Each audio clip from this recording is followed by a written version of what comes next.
You ask Tiger to solve. This deals with linear equations with one unknown. The final result is y equals 1. Let's solve it step by step. Group all y terms on the left side of the equation. Add 13y to both sides. Group like terms. Simplify the arithmetic. Group like terms. Simplify the arithmetic. Group all constants on the right side of the equation. Add 17 to both sides.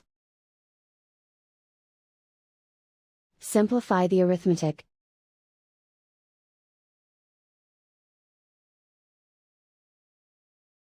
Isolate the y.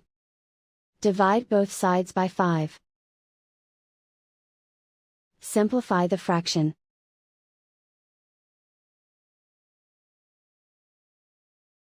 And so the final result is y equals 1.